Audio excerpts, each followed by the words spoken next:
right, so this next grip in the series is the overhook. Okay, so we're going to show how we can counter our opponent's reactions from here and how this will also funnel into different grips as well. Okay, so first we got to go over what is a good overhook and what is a good underhook. Okay, and it all determines on head positioning. Okay, if I'm able to have the head positioning here, have a nice deep grip, I usually like to keep my hand closer to my stomach. I'm rotating my shoulders down towards the mat and looking in the same direction as my opponent. As you see, my opponent's head is down low, more like my stomach and lower. As soon as his head starts to come up and across the center line, it turns from a good overhook to a good underhook positioning. Okay, so whenever we're getting flattened here, what we're going to do is we do in most of our grips and do a forward shift.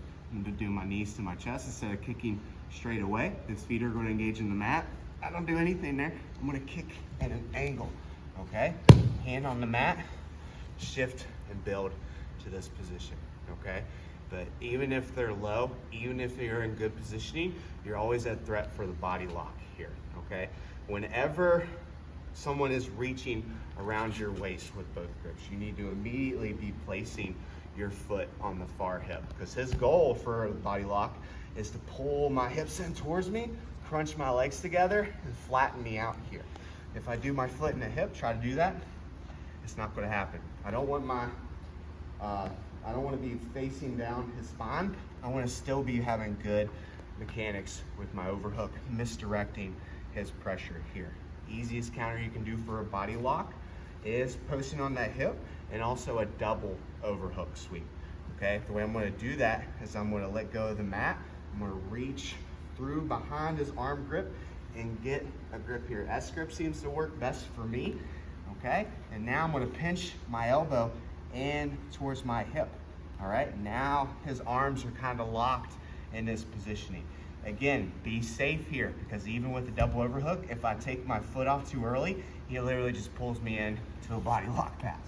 Okay, so I want to start to angle like I'm going for the sweep and start to be leaning down towards the mat. As soon as I'm doing that, now I take my foot off the hip and go down to the mat, and we're looking for our standard Sumigashi details here. As you see, my foot is on the inside of his legs. I don't want to just posture up and go into a 3/4 mount. I'm going to let go, pommel my foot to my butt, settle in a knee on belly instead. Okay, and you can use this overhook to pull him on his side and work our side head wrap positioning here. Okay, a couple more options that we have. So let's say he reaches for body lock. I go to here. I'm going to reach, but he lets go, post out. Okay, the first Sumigashi we're going to get is the double wrist control. So I'm going to control his wrist. I'm going to push it in towards his chest and control my wrist here. Okay, now this is once you get this grip, it's pretty much over for him. He's going to get swept. All right, so we're going to be doing our normal Sumigashi here at the top. Let go, settle in positioning, pull him on his side, head wrap, work around towards the back.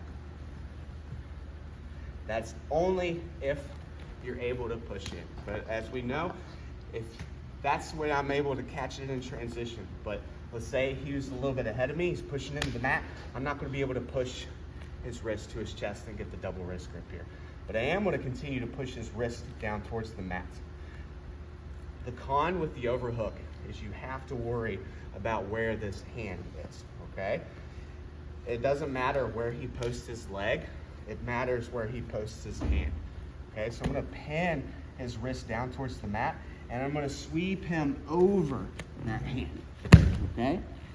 It doesn't matter if he tripods and posts that leg out as far as possible.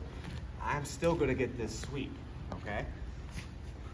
And that's because I'm sweeping over that hand. Okay? So wherever that hand is at, pin it towards the mat and sweep them over it. If you're able to pin it to the chest, it's going to be even easier. Oh, you're good to be in the background. Get Ron in the background. It's a rare sighting. All right, so that is if I'm able to pin the wrist somewhat close to his body. Let's say that I'm going to do this, I'm going to sweep, and he keeps moving his hand out. The Sumigashi is not going to happen, okay? As you see, his hand stops that.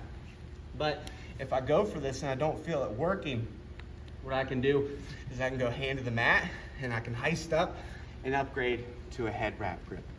Okay, I can settle into the front head, or I can sit back into the seated front head. Now, it doesn't matter where he posts his hand. Go ahead and post your hand way above your head. I'm still able to get the sweep, and then we can work from there. Okay, so we have double wrist, we have the hand post, and we have the heist. Okay, and also it's a perfect opportunity for you to go for your diving guillotine. So don't forget that. In transition, always going to be the best way to do that. Okay, so that's if I'm able to put his pressure forward. What if he starts to flatten me out here and put my back to the mat? And as you see, overhead sweeps in this direction, it's going to be too difficult. All right, so we got two options, and it depends on where his head is. If he goes to flatten me out, I'm going to get a collar tie and use my elbow as a frame here. I'm going to start to rotate to my other hip, pinching, if you want to come on this side if you don't mind. Oh. There you go. Pinching my elbow to my hip here so he can't post on that hand, and we're going to work a steering wheel sweep this side. Take his head all the way to the mat, lift with the hook, invert the bottom knee, stabilize in the top, the knee on belly, or switch to the other side, pull him up on his side. If he's more tripoded, and he goes to flatten me out, and as you see here, steering wheel is going to be difficult because the shoulder line is too high. But I can easily pummel for an underhook, okay? I don't want to just be a flat underhook. Remember your underhook concepts.